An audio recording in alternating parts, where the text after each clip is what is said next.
I know this is a little delicate because I assume the Greens are going to be involved to some extent with the conference in February, and I think we should have an open door policy and be welcoming to them. But you mentioned when we interviewed you and Hassan on the Jimmy Dore show last week that Worker Strike Back had volunteers that had gone to Dearborn, volunteered their time away from home, traveled from all over the country to canvass for Jill Stein door to door. And that one group they didn't really see much of on the ground was the Green Party itself. And this is why, look, we took a little shit from our audience for not backing the Greens stronger earlier in the race. And part of why we were hesitant is because we really feel like working class people's time and money is precious, and we don't want them funneling it into an organization that's going to let them down. Now, the Greens obviously had a modicum of success this election in Dearborn. They got almost 8,000 votes, which is an improvement over Howie Hawkins' total of, I think, 207 last time. So it was not a catastrophic failure, but ultimately they did not come close to cracking 1% nationally, or I believe not even statewide in the state of Michigan. So how would you assess, and like I said, we're not trying to tear anybody down here. This is about constructive criticism and accountability within the movement. How would you assess the Jill Stein campaign overall and your experience working with them, those volunteers who couldn't find Green Party people anywhere when they were knocking door to door in Michigan?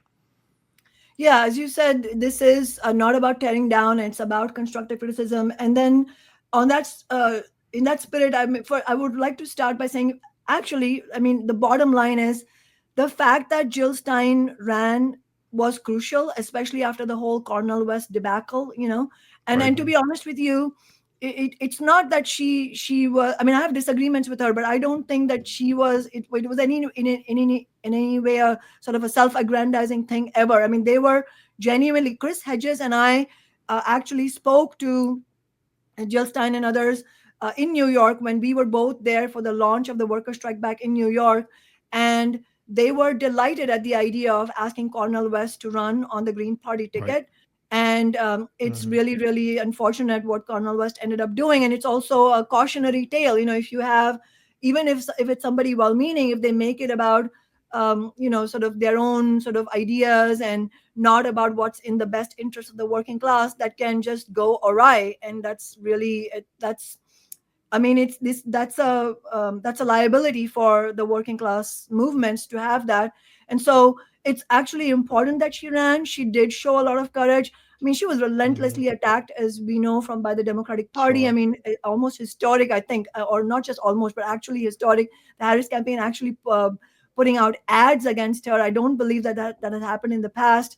Mostly, the Green candidates were ignored, and And I she also put wanted to work in on the ground. She didn't run an armchair campaign. I'm not trying to say no, that. It's just they didn't have the organization that you would think a no. party with that many years under its belt might have. That's all I'm saying. Yes, Yeah. no, I agree, and I'm coming to the critique, but I just also wanted to acknowledge Jason Call, our campaign manager, who's actually from Washington State. We've known him for a while, and I think he did a really good job, and overall, and as I said, it was important that Jill Stein ran, but I think we did have disagreements with them. One of them, which we have expressed, and we've discussed with them both in sit down discussions and also openly at our rallies, that we didn't think it was productive for the campaign to continually insist that they would either win, which actually, in a way, I mean, their rationale about that was, well, everybody knows we're not going to win, but, it's a question of presenting an encouraging position. I don't necessarily agree, and that's not how we did in 2012 when we didn't win our state house campaign, which we used as a springboard for winning the 2013 city council campaign. But okay, that's fine. I think in some ways the more problematic thing was them saying maybe we could get 5%. Well, we said you're not going to get 5%, and we don't want to get people's hopes up in a way that is Right. not constructive. I mean, it's a fine balance. How do you run a campaign that really excites and energizes people, but on the basis that they're fully aware what is likely to happen? So we are, for our outlook is, well, if we say we're going to get 1% or less, and then we get more than that, well, who's going to complain? Nobody's going to point fingers and say, Shama, you said we were going to Right. get 1%, but we got 3%. No, people will celebrate if we got 3%. It's a question of preparing people mentally for what this campaign is about, why this should be done nonetheless, and then what are the next steps after that.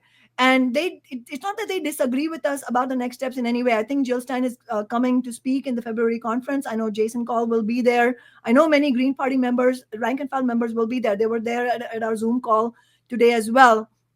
But I think that we need to continue discussing these differences. And then the other difference is the one you mentioned, where we, and I don't think it was a new thing. We obviously, needless to say, your viewers know this. We decided to go on the offensive, as did Abandon Harris, that we actually want to defeat Kamala Harris in Michigan, by which we did not mean that Jill Stein is going to win Michigan. Obviously, that means Donald Trump will win. But we never accepted this accusation that somehow we are aiding and abetting Donald Trump. No, the only people who aided and abetted Donald Trump are the Democratic Party and Kamala Harris's campaign, and they're responsible for that. It's at their doorstep. What we were campaigning on is not rewarding a purveyor of genocide. I mean, Right. look at the absolutely devastating and damning UN report that 70% of the casualties were women and children and babies. I mean, it's absolutely shameful what the blood that's on the hands of the Democratic Party. And history is, as I've said before, history is going to judge all the labor leaders like Sean Fain who cheerleaded Kamala Harris. I mean, it's completely unacceptable. So in that context, I think it was correct to actually excite and energize people and say, we want to go on the offensive and fight for every vote for Jill Stein. But I think all along we've had this disagreement with the Green Party, that I think they prefer not to appear as the spoiler. They don't like the spoiler label. And they don't agree with what you have said, Keaton, earlier, that, blame in this context, blame means credit. When the Yes. ruling class blames you, that's credit for the working Right. class. It's a Right. badge of honor. When the ruling class blames you, it's a badge of honor. It's them being forced to acknowledge that your offensive strategy actually worked. And so you should Exactly. take Okay, that as a so badge of honor. so why? And I will say, and I think we all agree here on this. Some people will try to say the Green Party is controlled opposition or they're an op. From dealings with them, and I trust my instincts about people, I don't get that sense. I get the sense that they're sincere. I don't say, and Jill agreed with this when I asked her, that there are not operatives and infiltrators trying to undermine them. But is the organization that? No, I don't think that. So why are they so afraid of taking that credit? Why Yeah. are they so careful? Not, because that's part of what fuels that kind of talk. Because they say, Yes. well, why else would they not want to take credit for costing them the state if they're not controlled opposition? Why won't they really go for the jugular? Yes, that is the key question. Yeah, I'm so glad you asked it that way. And yeah, first of all, I completely agree. They're not some plant or some operatives for the No, I don't it get is that nothing like sense. that. They are extremely sincere. I mean, they're extremely sincere. And as I said, Jill Stein herself was like self-sacrificing this year, Sure. as were many of the campaign volunteers. It has everything to do with their political analysis, and this is why I keep insisting that the political analysis that forms the backbone of what kind of organizing we do, that is the all important thing. Without that, everything else crumbles. And so here's the big difference between, and it's not just about the Green Party, but here's the big difference between us as revolutionary workers and the Green Party and many other organizations like the Green Party, which is whether you're a revolutionary organization or a reformist organization. At the end of the day, you can be as genuine as they come, and which they are. They're genuine and sincere. But because their political analysis or worldview, however you want to call it, is that generally we want better things, but we're not trying to dismantle capitalism. That also translates, the failure to understand that capitalism itself should be dismantled then translates into the failure to understand that the parties of capitalism also need to be destroyed. You're not going to coexist with them. They won't let you coexist with Right. them. Right. They will go for the jugular, which means that we have to go for the jugular. Yes. It is class warfare, and it is relentless, and it is brutal. But if you disagree with that basic analysis, then that transforms into an idea that, yes, I don't like what the Democrats and Republicans are doing, but we want the Green Party or any such party to coexist with the Democrats and Republicans as a third party. That is why I never agreed with this formulation of it's a third party. It's not a third party. We need a party to disrupt politics as usual. In other words, we're not going to go and coexist. When I got elected, I didn't go into City Hall thinking I'm going to coexist with them, just be nicer than them to working class people. No, we were very clear. It has to be this sharp and this unambiguous that you go there to disrupt the political peace. You are a disruptor. And I don't think the Green Party has that understanding or shares that analysis. And that's the basis of the disagreements, which is why we as socialists keep insisting that capitalism itself needs to be dismantled, which means its organizations, its apparatus, all of it needs to be dismantled, which means we're not in the business of somehow in this way or that way defending or protecting the Democratic Party, but just running in competition with them. No, we want to destroy the Democratic and Republican Party, which means that we want to fight them every step of the way, which means you can't make any gains. I mean, as a party for the working class, as a disruptor of the political peace, how do you make gains for the working class without actually delivering defeats to the Democratic Party? That makes no sense to me. It's a zero-sum game. Either the Democrat is going to get elected or you. Like in let me just be clear. In Seattle, there's no Republican Party to speak of. There were 8 Democrats on the city council, and I was one socialist. Every time we won an election, and we won all of the elections, they never defeated us.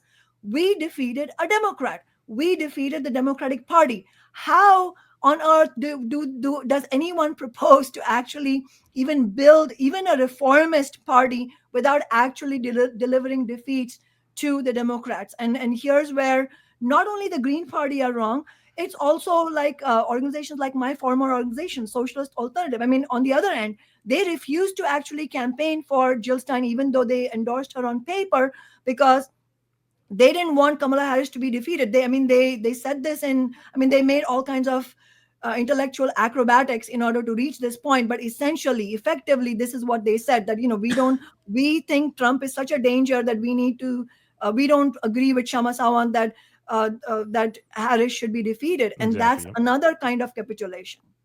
Well, this brings to mind a lot of people don't remember this.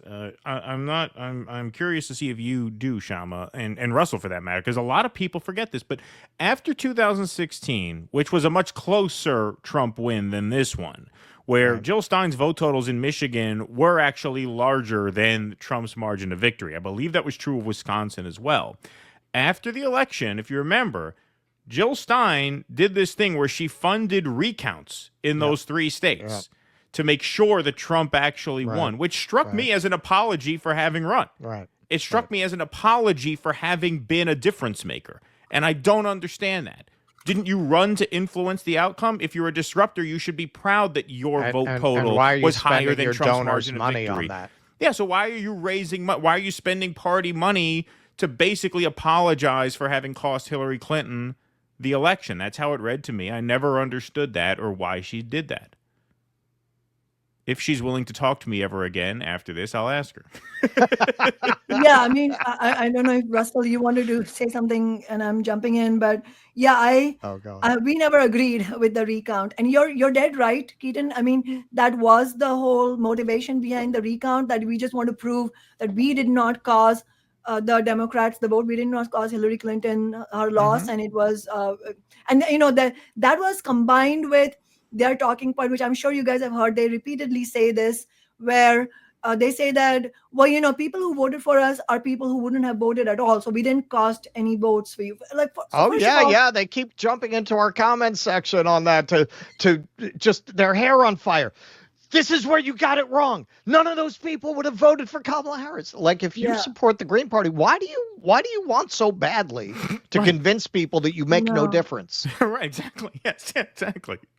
Yeah, I think fundamentally it is about what I was saying earlier, is that they don't want to pose this question as, shouldn't the working class actually be destroying the parties of capitalism? And they want to coexist with them, but as a much more pro working class and pro climate, addressing climate change and all of that kind of party. But that completely misses the reality under capitalism, that actually everything is a fight till the end.